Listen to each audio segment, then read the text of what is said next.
Seja bem-vindo a essa aula, uma aula diferenciada, onde a gente vai trabalhar um conceito de jogos psicológicos e também vamos trabalhar o conceito de triângulo do drama nas relações.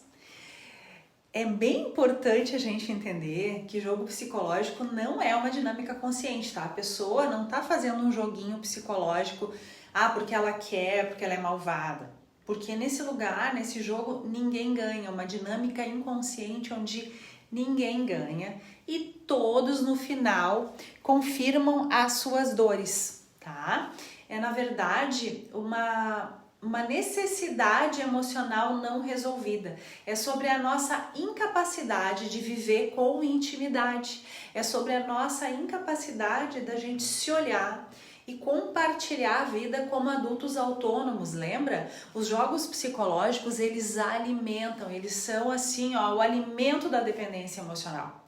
Então, quando a gente não consegue compartilhar a vida de forma autônoma, sabendo comunicar as nossas forças, as nossas vulnerabilidades, imagina, a gente não consegue estar ali aberto para se comunicar. E é importante a gente entender que ninguém joga sozinho. Nós precisamos de parceiros inconscientes para jogar com a gente, tá? Então assim, o fulano tá jogando. Se eu não saio do jogo, eu também tô. Sempre as interações no jogo terminam com frustração, culpa, uma sensação de vazio e um gosto agridoce assim no final, sabe? Aquela sensação de que as pessoas não compreendem, que as pessoas não te valorizam de verdade. Ele é um padrão que a gente vive de forma viciante, que sempre começa e termina da mesma forma. Por isso que ele é viciante. Porque o que acontece? É louco, mas essa sensação da coisa sempre começar e terminar da mesma forma dá uma sensação de segurança. Por quê? Porque a gente confirma as nossas crenças negativas a respeito da vida. E mudar dá uma sensação de insegurança. Parece arriscado acreditar que a gente pode viver de outra forma. E assim é que a gente se conecta continua e alimenta essa nossa dependência emocional. Sem consciência, a gente prefere investir e insistir numa crença conhecida, que não é boa para nós, que não faz bem, que traz mal-estar, do que investir no novo. Então, os jogos psicológicos são o alimento secreto da dependência emocional. E a forma mais conhecida, mais inconsciente da gente viver dependência emocional nas nossas relações é o triângulo do drama. E o triângulo do drama, ele deixa tudo tão claro e tão visível, até mesmo para quem nunca fez terapia, tá? Fica muito visível. E é bem importante entender também que o quanto as relações funcionam no drama. Os filmes, as histórias, sempre tem uma vítima, um salvador e um bandido, né? Então, o triângulo do drama é sobre isso, né? Esse é o coração dessa aula. Tá? Esse conceito, essa teoria foi criado por Stephen Karpman, tá? Tá dentro dos conceitos da análise transacional, então. E o quanto é importante a gente ver isso agora. Então, o que eu vou fazer? O triângulo do drama, como o nome já diz, é formado por um triângulo. E nesse triângulo, deixa eu ver se você consegue ver. Consegue, né? Consegue ver todo o triângulo? Consegue. E nesse triângulo, nós temos 3 papéis. O primeiro papel é o da vítima. Então, é a vítima, o salvador e o agressor. Percebe essas coisas se desenrolando na sua vida. Então, a vítima, o salvador e o agressor. O que é o comportamento da vítima? Eu não dou conta sozinho, eu não consigo pagar, eu não consigo fazer, eu não consigo ir, não consigo ser. Então, o que a vítima pede, está pedindo com esse comportamento? Atenção isenção de responsabilidade e justificativa para não mudar. E não é, e assim, ó, gente, é importante a gente entender, eu já vou falar agora no começo disso tudo. Todos nós fazemos os 3 papéis. Não vá para um lugar de endemonizar uma vítima, um salvador, um agressor, porque quem entra no jogo faz todos os papéis. Só que nós temos papéis preferidos para entrar no jogo. Às vezes nós entramos no joguinho na vítima, às vezes nós entramos no salvador, às vezes nós gostamos mais de entrar, começar o jogo no agressor. Então uma vítima, ela se sente impotente.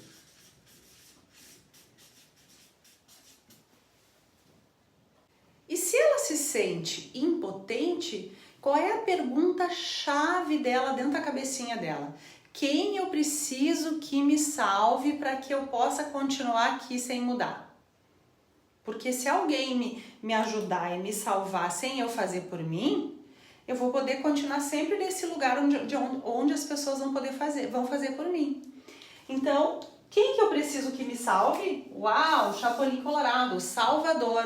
Pode ser essa dinâmica aqui, a gente pode entender como a Lois Lane, o Super-Homem e o Lex Luthor, para quem se lembra de quem são os papéis importantes do filme Super-Homem. Aí vem o Salvador, né? E qual é a frase interna do Salvador? A frase interna do Salvador é assim, ó: sem mim você não consegue. Percebe que tem um lugar aqui de uma certa superioridade, de uma certa arrogância? Por isso que a gente, muitas vezes, quando faz papel de salvador, a gente não quer ser vítima, porque a gente se vê como superior à vítima, né? Então, assim, o salvador, o que ele ganha? Qual é o ganho oculto do salvador em ir lá salvar uma vítima? Ele sente que tem valor, ele sente uma superioridade moral, ele controla as pessoas para receber amor, né? Porque, nossa, eu sou ótimo, eu faço tudo para todo mundo, eu agrado, eu faço, eu aconteço.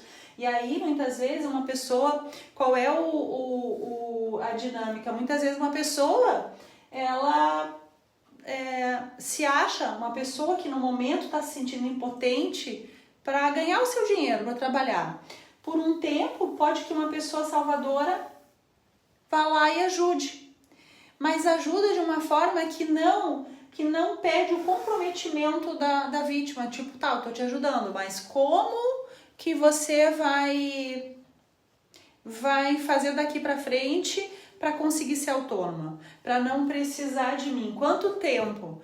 Aí a vítima muitas vezes recebe ajuda, não se mexe, porque inconscientemente a gente, enquanto tá num lugar que a gente está se vitimizando, isso todos nós, inconscientemente a gente não quer mudar. A gente acha que não consegue mudar, então a gente não consegue se mexer. Às vezes, onde que está uma vítima? Está no lugar daquela nossa criança interna apavorada, travada. Então, se a gente está travado, se sentindo impotente, desesperado, muitas vezes se a gente não quiser fazer algo, é difícil. Por isso que quando uma pessoa não está fazendo por si, é difícil a gente fazer com que ela mude só ajudando. Ela precisa também se mexer e mostrar que está fazendo.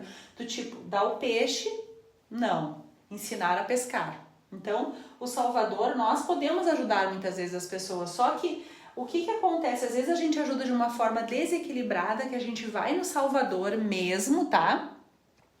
Que acaba sendo muitas vezes uma invasão, porque muitas vezes a vítima não pediu, e um dos comportamentos da vítima é não pedir. Às vezes a vítima até pede, vamos dizer assim, ó, que a vítima só... Ai, nossa, como tá difícil a vida, nossa, tô desempregada não sei quanto tempo, nossa, não sei como é que eu vou pagar o aluguel esse mês. A pessoa não pediu, né? Aí o salvador vai lá assim, ai não, deixa que eu pago pra ti, deixa que eu faço. Então, um comportamento bem forte assim do salvador é ajudar sem o pedido expresso e claro e sem uma combinação e um contrato de como vai ser essa ajuda, como vai ser o pagamento, como vai ser. O que acaba acontecendo é que o salvador aqui, nós como salvadores, quando nós estamos salvadores, nós exigimos não uma gratidão, nós exigimos uma sensação de dívida emocional. Parece que essa vítima nunca vai poder dizer não para nós, percebe? Nunca vai poder se afastar, nunca vai poder se separar, nunca vai poder ir para lugar nenhum. Por quê?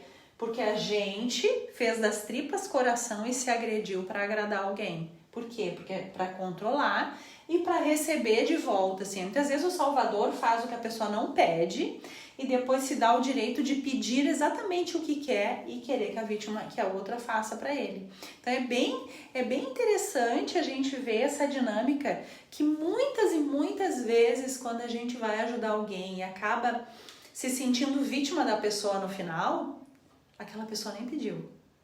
Muitas vezes a pessoa vai dizer pra gente assim, ó, mas eu nem te pedi nada. Olha que loucura. Mas o que a gente ganha com isso? A gente ganha uma sensação de que a gente é superior. E a nossa palavra-chave interna, nossa, quem eu preciso ajudar, consertar, salvar para me sentir importante, para me sentir útil e para me sentir amado. Então é bem importante entender que o salvador muitas vezes é mais dependente emocional do que uma vítima, porque ele precisa de uma vítima para se sentir amado.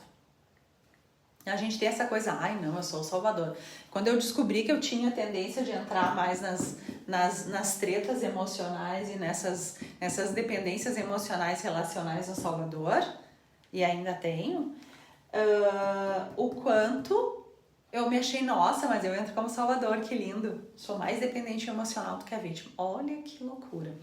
E é muito interessante a gente entender que a pessoa, nesse lugar aqui, tanto na vítima quanto no salvador, ela também vai para um lugar de agressor. A gente faz os três papéis, porque o que acontece? A gente ajuda alguém, você ajuda alguém, até que você percebe que a pessoa não se ajuda, ou que a pessoa não tá nem aí, né?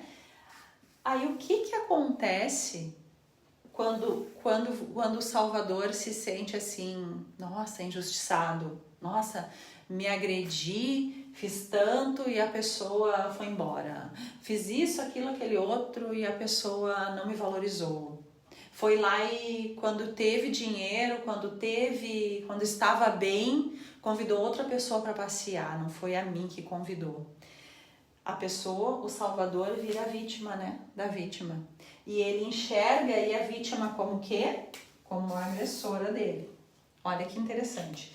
E aí, se eu tô me sentindo vítima, sempre que a gente se sente vítima, impotente, quando a gente se sente vítima, mas tão vítima, a ponto que a gente se sente revoltado, a gente já passou da fase do medo, a gente foi pra raiva, o que a gente se dá o direito de ser? Agressor. Ah, então agora, não vou ajudar mais ninguém, então vai se catar, então vão se ferrar. Não. Percebe que por mais que tu não fale, tu te transforma numa pessoa amarga e agressiva? Não houve por isso que é importante a gente ter esse aprendizado aqui, sobre isso, porque muitas vezes a gente está agindo com raiva, com medo, com agressão, porque a gente não aprendeu a sair daqui, a gente vive aqui. Então a gente acha, não tem que ser bom. Eu sou boa, só me ferro.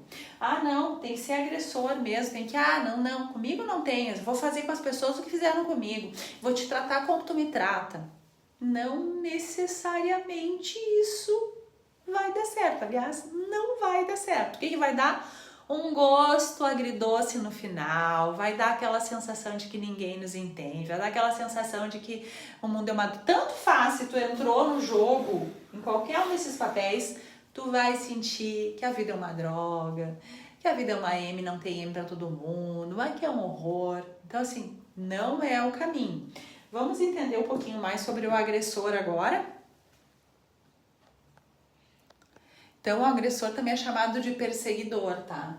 O que o perseguidor faz? Qual é a frase que tá na cabeça dele? Você está errado, você está errado, você está errado.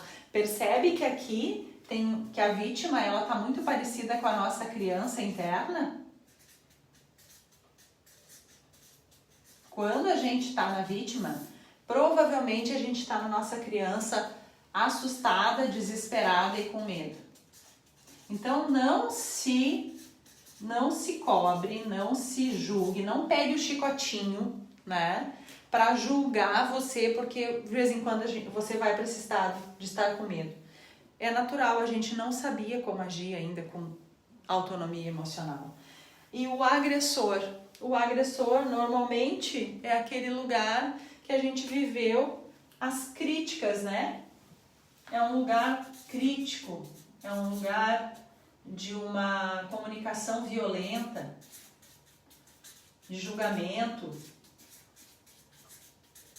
Por isso que é importante a gente aprender sobre julgamento, sobre perdão e julgamento. Então, aqui o agressor, ele tá numa rigidez, assim. Não, errou comigo, eu que tô certa. Eu tenho medo de ser vítima, eu tenho medo de ser vulnerável, eu vou pra agressão. Só que aqui nenhum dessas pessoas aqui, ó, tem poder. Aqui é uma ilusão de poder. Esse lugar de agressor é uma ilusão de poder. Então, qual é a frase interna e inconsciente do agressor? Eu preciso culpar alguém para que ninguém olhe para mim. Eu preciso culpar alguém para eu mesmo não olhar para mim. Como eu criei junto a essa situação. Como todo mundo aqui estava inconsciente jogando sem saber.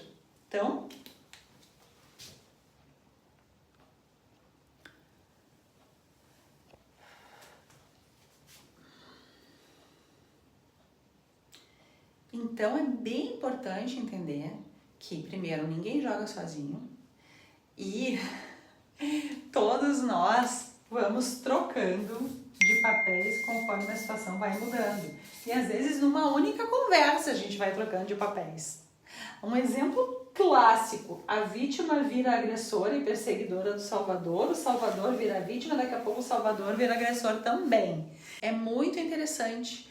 Aqui a gente fica preso nesse funcionamento, só que um dia a gente diz, não, peraí, eu tenho que sair daqui.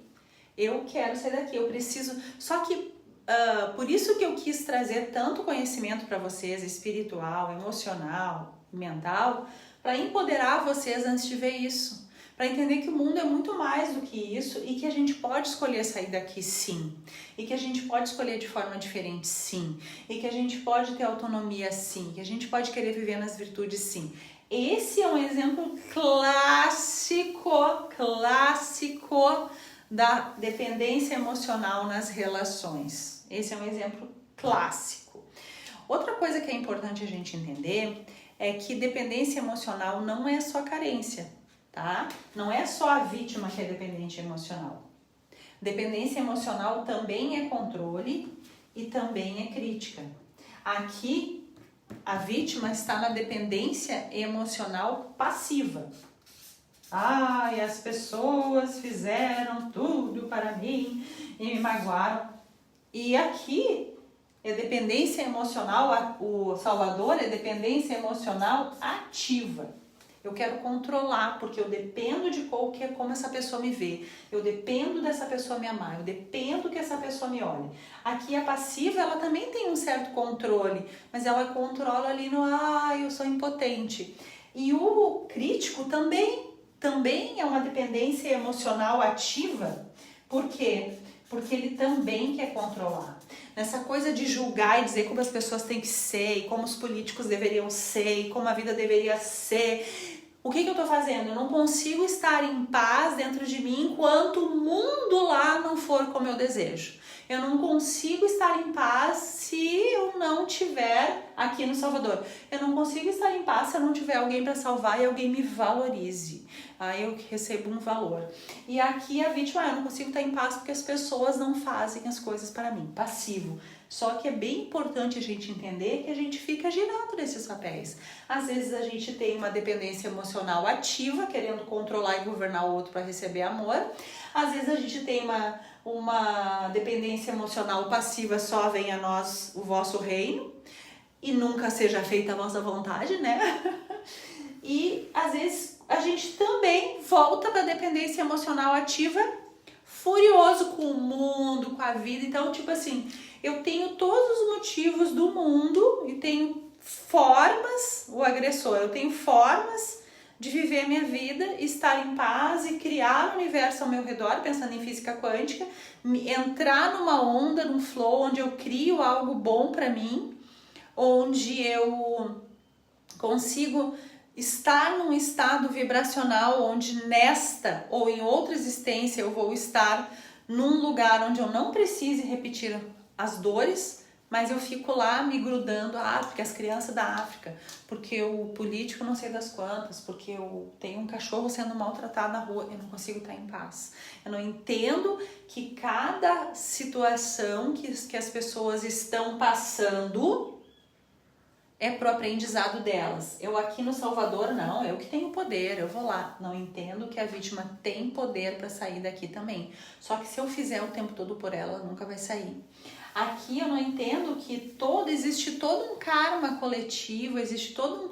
Quando eu fico muito olhando para situações coletivas e não consigo estar em paz, eu não estou entendendo que tem um karma coletivo. Como dizia Jesus, existem muitas moradas na casa do Pai. Cada um está na configuração certa para o seu aprendizado. O seu aprendizado de quê? De amor, de evolução, que vão acontecer através da coragem, da humildade e do perdão. Porque quando a gente faz isso, eu sempre vou repetir isso, porque eu acho que esse é o maior legado que eu posso deixar. Ajudar as pessoas a aprenderem a perdoar. E aí o caminho é a humildade. Se eu quero ficar nesse lugar aqui, porque a vítima tá num pedestal, percebe que ela tá no lugar mais alto do triângulo? Se eu quero ficar nesse lugar aqui, nesse pedestal desconfortável, porque tem uma pontinha bem ruim de se andar, se eu quiser ficar aqui, eu não vou querer abrir mão do meu papel de vítima. Eu vou estar numa superioridade do tipo, nossa, mas olha como as pessoas fazem coisas erradas para mim. Olha como eu sou ótima porque eu sou coitadinha. É óbvio que eu não vou querer ser humilde o suficiente para perdoar. Porque aqui eu tô tendo um ganho emocional, um ganho secundário, uma anestesia emocional de vaidade.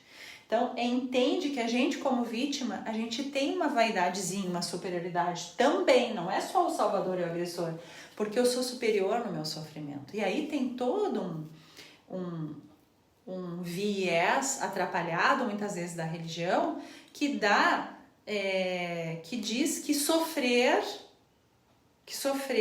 é ter valor. O sofrer é importante no sentido da gente sofre, percebe, nossa, isso é ruim, em algum momento eu fiz isso pra alguém, não vou fazer mais. Aí é o valor, aí eu sofro, aprendo, perdoo e saio dali e decido nunca mais fazer. Isso é o valor do sofrimento, não é ficar ali, quanto mais vítima eu for, mais valor eu tenho. Aqui nesse lugar, esse sofrer aqui, essa dor aqui virou arrogância. Então é muito desafiador para nós sairmos destes papéis por causa da nossa anestesia emocional da vaidade. Eu aqui no Salvador, eu sou superior porque eu ajudo as pessoas que são fracas, impotentes, mas pobres coitadas e precisam de mim.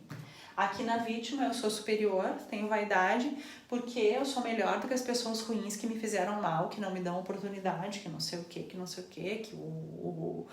a pessoa corrupta, que a pessoa que tem mais condições financeiras e não me dá, não divide comigo. Eu sou melhor que essas pessoas. E o perseguidor, agressor, ele também se sente superior. Ele tem uma raiva do mundo, da vida, das coisas, cada um de um jeito. Percebe que às vezes a gente tem, vocês percebem que tem pessoas que você conhece que cada um tem um jeitinho de entrar na conversa ou de entrar no joguinho. Às vezes as pessoas começam com uma crítica. Começou uma conversa, mas tu viu lá o político tal? Tu viu lá o padre não sei das quantas lá que fez isso, aquilo errado? Tu viu lá as criancinhas passando fome não sei aonde, os cachorros abandonados, não sei o quê? A minha raiva, o meu lugar de superioridade, que eu nunca faria isso. Eu nunca seria um político corrupto. Eu nunca faria nenhuma agressão com animal. Você sabe, se você não faria, você deve ter feito isso em muitas vidas, por isso que você está em tanta raiva. As situações são espelhos para nós, as pessoas são espelhos para nós dessa ou de outra vida. Qual é a melhor forma da gente fazer isso? Sair disso. Sair primeiro e ir para um lugar de humildade. Eu escutei uma frase essa semana que é: tenha coragem e humildade de ser insignificante para alguém que ainda é importante para você. Se isso aqui, se ser superior em qualquer um desses papéis ainda é importante para você, essa superioridade não é verdadeira. É uma arrogância, é uma vaidade da alma. Então, o quanto a gente precisa perceber, a cura começa em se ver. E depois que você viu isso aqui, não tem como desver. Eu vou passar mais um documento ainda, mais um material bem extenso para vocês lerem, explicando um pouco mais para vocês verem exemplos, para vocês verem o quanto isso está imerso nas nossas relações e o quanto nós estamos imersos nisso. Então, vez por outra eu me vejo entrando aqui na vítima, vez por outra eu me vejo entrando no salvador, vez por outra eu me vejo entrando no agressor, e numa mesma conversa eu me vejo aqui. Então a gente vai viver uma vida saindo daqui. É muito importante você perceber que tudo isso aqui é dependência emocional. É muito interessante você perceber que a gente, crítico e julgador, a gente é dependente emocional, porque a gente não consegue estar em paz se não tiver tudo, tintim por tintim, da forma como eu acho certo que aconteça no mundo. Olha que interessante. A gente acha que não, que essa pessoa aqui, crítica, julgadora, pessoa poderosa, pessoa dependente emocional. Então, a primeira forma de querer sair do jogo é se responsabilizar, é entender que todos somos dependentes emocionais aqui, é entender que todos estamos buscando uma valorização, é entender que todos estamos aqui numa vaidade, é entender que todos temos dificuldade de sermos humildes, de perdoar e de olhar uma situação de verdade como que a gente começa a sair das situações. Quando a gente faz assim, o que é isso que está acontecendo? O que é? Primeira pergunta, o que é? O que é? O que é isso? Segunda pergunta, o que eu posso aprender com isso? O que eu preciso aprender com isso? O que isso está me mostrando de mim que eu não estou conseguindo ver no espelho, eu estou precisando espelhar numa relação? O que me mostra do meu eu do passado? O que me mostra do meu eu do agora? O que me mostra do meu eu de outras vidas? A vida está te mostrando quem você foi, quem você é. Ah, mas eu não fiz nenhuma terapia de reencarnação, não sei o que. É só ver a tua vida que tu vai ver quem tu foi. Como é que tá? Como é que estão as relações? E é muito interessante. E aí, a partir do que é? O que é isso? Isso é um conflito criado por pessoas inconscientes. O que eu preciso aprender de mim e pra mim com isso? E aí, aprendendo como eu posso mudar. Como eu posso mudar. Porque quando eu mudo, o mundo muda e a situação muda. Quando a gente muda dentro de nós, quando nós mudamos dentro de nós uma situação, o campo muda. Lembra do campo?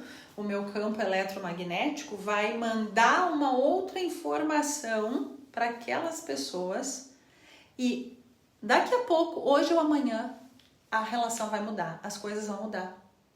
Não tem como não mudar. Quando você se permite fazer isso aqui, de verdade, com o coração puro, com pureza lá, pedindo para o mestre Serafis Bey, o raio branco, te fortalecer na pureza, para sair daqui tem que ter pureza. Tem que querer viver virtudes. Porque senão a gente fica a vida inteira aqui, nessa rodinha de hamster. Como eu posso mudar? Então, esse é o grande segredo. O jogo acaba, a dependência emocional perde a força e você começa a se sentir poderoso, tendo autonomia. Musculando esse adulto em você. Musculando esse ser divino em você. Lembrei de uma coisa que é importante falar. a gente tem a tendência a achar que dependência emocional é amor. Que viver nisso aqui é a única forma. Ah, porque o amor dói, é bem música sertaneja. Isso aqui é uma música sertaneja.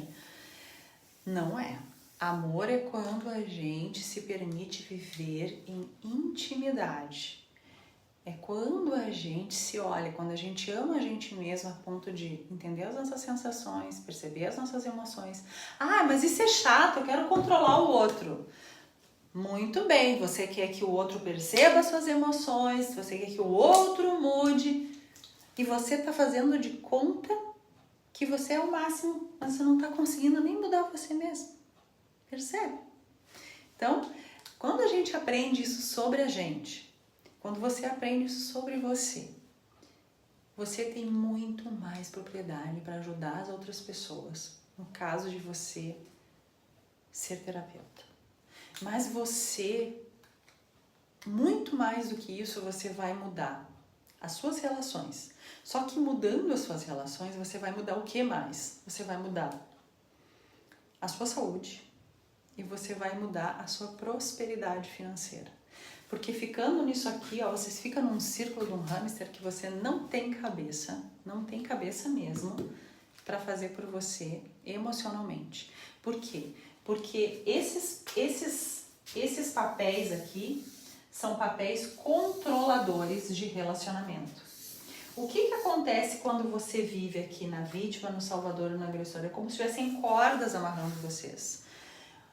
Você tem medo, tem culpa de fazer diferente do padrão da sua família, porque alguém vai te julgar, porque alguém vai dizer, nossa, te ajudei tanto, agora tu vai mudar de cidade, nossa, te ajudei tanto, agora tu vai fazer um concurso e vai sair de perto de mim, nossa, te ajudei tanto, agora tu vai namorar essa moça que eu não permito, pai e mãe, nossa, agora eu te carreguei 9 meses na barriga, agora você vai embora. É muito interessante, é muito importante saber que quando você sai disso aqui, você sai do medo do julgamento do outro. Por isso que é importante aprender sobre julgamento e aprender a parar de julgar. Porque isso aqui, ó, é um círculozinho de julgamento. Isso aqui é um círculo de julgamento e crítica. E no julgamento não existe perdão, no julgamento não existe amor incondicional, no julgamento não existe uma prosperidade verdadeira, porque a gente está sempre se sentindo em dívida emocional com as pessoas, a gente está sempre com medo, a gente está sempre com raiva, a gente está sempre querendo provar algo para alguém ou fugir de alguém. E aí os nossos sonhos, eles não são claros na nossa cabeça.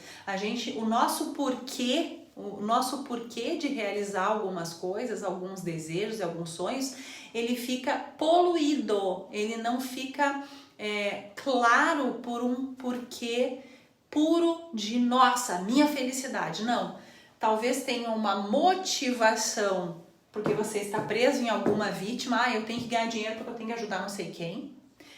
Quantas vezes as pessoas dizem, se eu ganhar na loteria eu vou ajudar não sei quem, não sei quem, não sei quem. Cara, e aquela pessoa já criou karma bom o suficiente para receber esse dinheiro que tu quer dar? De repente tu vai deixar de ganhar, por quê? Porque aquela pessoa não tem merecimento. Pensa em você primeiro. Primeiro ame a você. Lembra da frase de Jesus? Ame ao próximo como a você mesmo? Então, ame a você mesmo e ajude sem se agredir. Agrade sem se agredir. Porque aí, não, por isso que eu não ganho, porque eu quero ajudar. Tá no Salvador. Então, o quanto é importante a gente ter consciência disso aqui para viver uma vida abundante financeiramente também. Essas relações aqui nos amarram, nos travam, nos puxam para trás. Quando a gente quer ser vítima de alguém, a gente não consegue ir para frente. Quando a gente quer ser salvador de alguém, a gente não consegue ir pra frente. Quando a gente quer agredir alguém, tipo, não me deu, agora tu vai ver. Tipo, pais, né? Não me ajudou, agora eu vou ficar aqui nesse lugar pra provar o quanto tu ferrou com a minha vida. Tudo inconsciente. Tudo inconsciente. Olha só que poder saber disso. Me desculpa, mas eu precisava te dizer, agora você viu, não tem como desver. Desejo muito poder pra você. Poder interno, autonomia emocional.